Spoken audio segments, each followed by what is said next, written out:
वो अपने हिसाब से काम कर रहा है। मैंने अपने हिसाब से ये किया। वो अपने हिसाब से मुझे बताएगा। तुम अपने हिसाब से वहाँ जाओगे। इन जुमलों में हम कह रहे हैं अपने हिसाब से, इसके लिए आपको यूज़ करना होगा इंग्लिश में ओन चॉइस। आइए कंप्लीट स्ट्रक्चर देखते हैं। Sentence plus by plus possessive adjective यानी my, your, our, his, her, their plus own choice plus other words. Sentence ये सिचुएशन के हिसाब से चेंज होता रहेगा।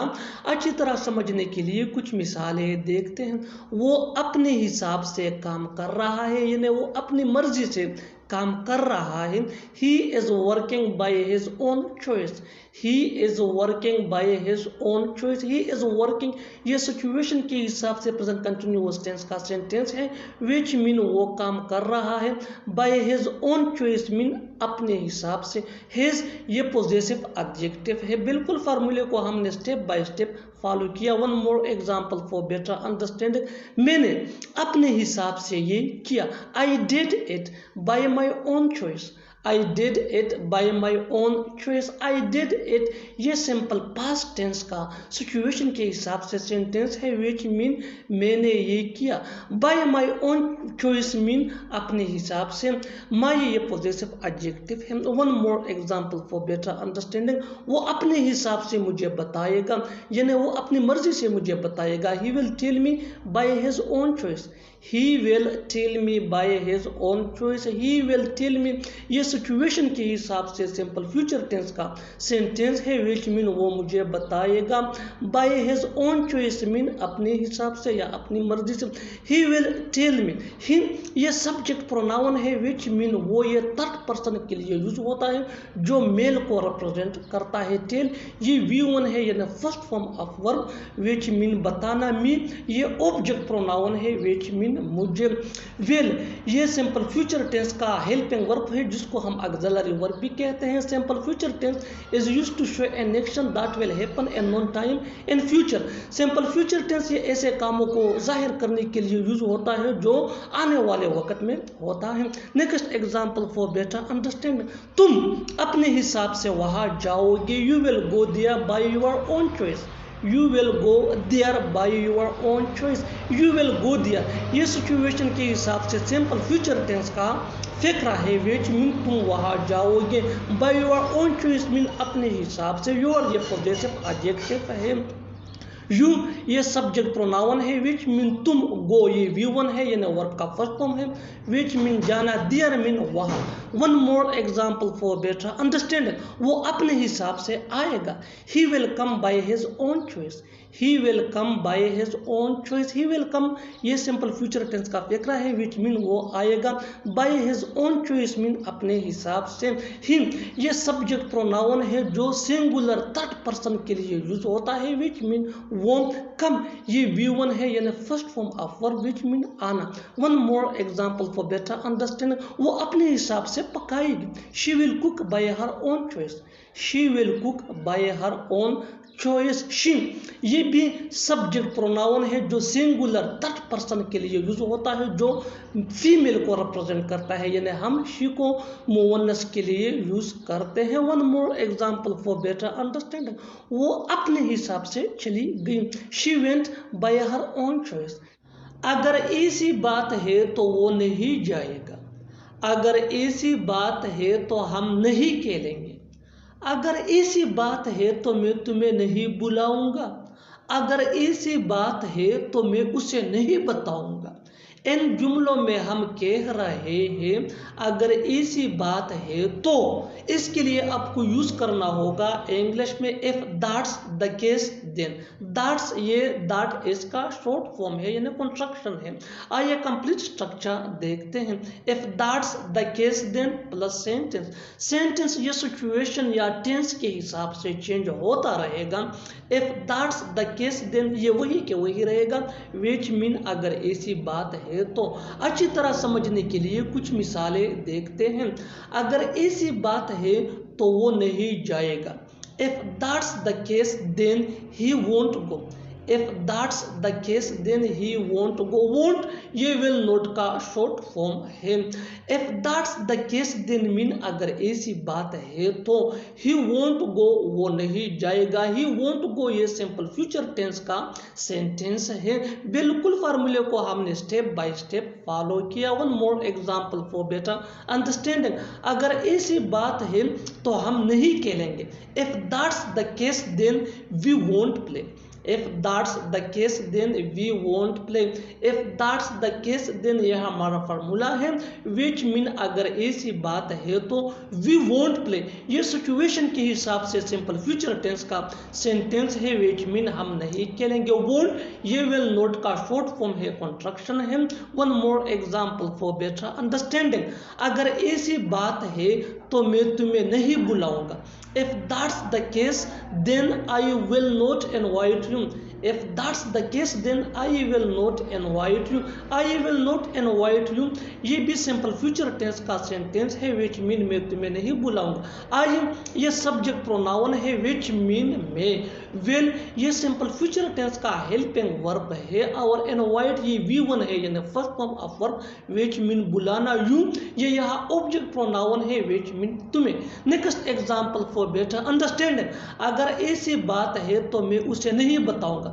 If that's the case then I will not tell him. If that's the case then I will not tell him. I will not tell him ये situation के हिसाब से सिंपल फ्यूचर टेंस का सेंटेंस है। which mean मैं उसे नहीं बताऊंगा। tell ये V1 है यानी first form of verb. which mean बताना। him ये ऑब्जेक्ट प्रोनाउन है। which mean उसे। Next example for better understanding. अगर ऐसी बात है तो वो नहीं बोलेगा। If that's the case then he won't speak. If that's the case then he won't speak. One more example for better understanding. अगर ऐसी बात है तो यहाँ मत आओ। If that's the case then don't come here. खाना खाने में ज़्यादा वक़्त नहीं लगेगा। वहाँ पहुँचने में ज़्यादा वक़्त नहीं लगेगा। चाय बनाने में ज़्यादा वक़्त नहीं लगेगा। घर साफ करने में ज़्यादा वक़्त नहीं लगेगा। इन जुमलों में हम कह रहे हैं ज़्यादा वक़्त नहीं लगेगा। इसके लिए आपको यूज़ करना होगा इंग्लिश में it will not take much time. आइए कंप्लीट स्ट्रक्चर देखते हैं। It will not take much time +2 + V1 यानी first form of verb plus other words. अच्छी तरह समझने के लिए कुछ मिसालें देखते हैं। खाना खाने में ज़्यादा वक़्त नहीं लगेगा। It will not take much time to have food. It will not take much time to have food. It will not take much time mean ज़्यादा वक़्त नहीं लगेगा हैव फूड खाना खाने में। Next example for better understanding. वहाँ पहुँचने में ज़्यादा वक़्त नहीं लगेगा। It will not take much time to get there. It will not take much time to get there. अच्छी तरह समझने के लिए एक और मिसाल देखते हैं। चाय बनाने में ज़्यादा वक़्त नहीं लगेगा। It will not take much time to make tea. It will not take much time to make tea. Next example for better understanding. घर साफ करने में ज़्यादा वक़्त नहीं लगेगा। It will not take much time to clean the house. It will not take much time to clean the house. Clean mean साफ करना ये V1 है। हाउस मीन घर। Next example for better understanding. किताब खरीदने में ज़्यादा वक़्त नहीं लगेगा। It will not take much time to buy a book. It will not take much time to buy a book. Buy mean खरीदना ये V1 है यानी first form of verb. Next example for better understanding. अच्छी तरह समझने के लिए एक और मिसाल देखते हैं। उससे मिलने में ज़्यादा वक़्त नहीं लगेगा। It will not take much time to meet him. It will not take much time to meet him. और आखिर में ये सेंटेंस आपके लिए कमेंट सेक्शन में इसका जवाब ज़रूर देना। खाना पकाने में ज़्यादा वक़्त नहीं लगेगा। खाना पकाने में ज़्यादा वक़्त नहीं लगेगा। Subscribe to English PS for more advance English sentence structure. Thanks मानना। वो बिना कहे मेरा साथ दे रहा है। वो बिना कहे मेरे लिए पानी ले आई। क्या तुम बिना कहे कुछ नहीं कर सकते। वो बिना कहे कुछ नहीं करता है। इन जुमलों में हम कह रहे हैं बिना कहे, यानी हर सेंटेंस में बिना कहे कॉमन मुश्तरक है जो बार बार रिपीट हो रहा है हर सेंटेंस में। इसके लिए आपको यूज करना होगा इंग्लिश में without being told. Without being told mean बिना कहे। आइए कंप्लीट स्ट्रक्चर देखते हैं। Let me explain. Sentence plus without being told. Sentence ये सिचुएशन के हिसाब से होगा और विदाउट बीइंग टोल्ड मीन बिना कहे। यही वो फार्मूला है, वो बिना कहे मेरा साथ दे रहा है। He is supporting me without being told. He is supporting me without being told. Next example for better understanding. वो बिना कहे मेरे लिए पानी ले आई। She got water for me without being told. She got water for me without being told. क्या तुम बिना कहे कुछ नहीं कर सकते? Can you not do anything without being told? Can you not do anything without being told? वो बिना कहे कुछ नहीं करता है। He doesn't do anything without being told. कोई बात नहीं, सब ठीक हो जाएगा। कोई बात नहीं, मैं खा लूंगा। कोई बात नहीं, वो आएगा। कोई बात नहीं, मैं सीखूंगा। कोई बात नहीं यानी हर सेंटेंस में कोई बात नहीं कॉमन सेम एक जैसा है जो बार बार रिपीट हो रहा है हर सेंटेंस में। इसके लिए आपको यूज करना होगा इंग्लिश में no matter. No matter mean कोई बात नहीं। आइए कंप्लीट स्ट्रक्चर देखते हैं। Let me explain. No matter plus sentence. Sentence ये सिचुएशन के हिसाब से होगा और नो मैटर ये स्ट्रक्चर फार्मूला है। दैट मीन कोई बात नहीं, सब ठीक हो जाएगा। No matter everything will be fine. No matter everything will be fine. बिल्कुल इस फार्मूले को हमने फॉलो किया। Next example. कोई बात नहीं, मैं खाऊंगा। No matter I will eat. No matter mean कोई बात नहीं और मैं खाऊंगा, ये सेंटेंस है I will eat. Next example. कोई बात नहीं, वो आएगा। No matter he will come. No matter he will come. Next example. कोई बात नहीं, मैं सीखूंगा। No matter I will learn. वो हर दूसरे दिन उससे मिलने जाता था। वो हर दूसरे दिन तमाशा खड़ा करती है। मुझे हर दूसरे दिन घर की सफाई करनी पड़ती है। मैं हर दूसरे दिन पौधों को पानी देता हूँ। इन जुमलों को गौर से देखो। ऐसे जुमले हम अपनी डे टू डे लाइफ यानी रोज़मर्रा ज़िंदगी में ज़रूर बोलते या सुनते हैं दूसरों से। ऐसे जुमले हमें रोज़ बोलने या सुनने को मिलते हैं अपनी डे टू डे लाइफ में। इन जुमलों में हम कह रहे हैं हर दूसरे दिन, यानी हर सेंटेंस में हर दूसरे दिन कॉमन मुश्तरक है जो बार बार रिपीट हो रहा है हर सेंटेंस में। इसके लिए आपको यूज़ करना होगा इंग्लिश में every other day. Every other day mean हर दूसरे दिन।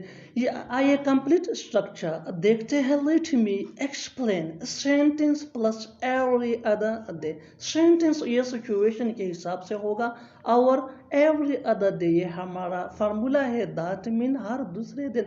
यही वो फार्मूला है जिसकी मदद से आप भी सीख सकते हैं ऐसे जुमले अंग्रेजी जुबान में आसानी से। That can be really helpful for you. वो हर दूसरे दिन उससे मिलने जाता था। He would go to see her every other day. He would go to see her every other day. वो हर दूसरे दिन तमाशा खड़ा करती है। She creates a scene every other day. She creates a scene every other day. मुझे हर दूसरे दिन घर की सफाई करनी पड़ती है। I have to clean the house every other day. I have to clean the house every other day. मैं हर दूसरे दिन पौधों को पानी देता हूँ। I water the plants every other day. आज मैं चोटी पर हूँ, कल वो चोटी पर था, कल तुम चोटी पर होंगे। वो महीने के आखिर तक चोटी पर है। इन जुमलों में हम कह रहे हैं चोटी पर, यानी हर सेंटेंस में चोटी पर कॉमन मुश्तरक है जो बार बार रिपीट हो रहा है हर सेंटेंस में। इसके लिए आपको यूज करना होगा इंग्लिश में live on. Live on mean चोटी पर। आइए कंप्लीट स्ट्रक्चर देखते हैं। Let me explain. Subject plus helping verb plus leave on plus other words, यही वो फार्मूला है जिसकी मदद से आप भी ऐसे जुमले सीख सकते हैं अंग्रेजी ज़ुबान में आसानी से। That can be really helpful for you. आगे डिटेल से समझाता हूँ मिसालों से। Here are some example for better understanding, so watch this video till to end. आज मैं छुट्टी पर हूँ। I am on leave today.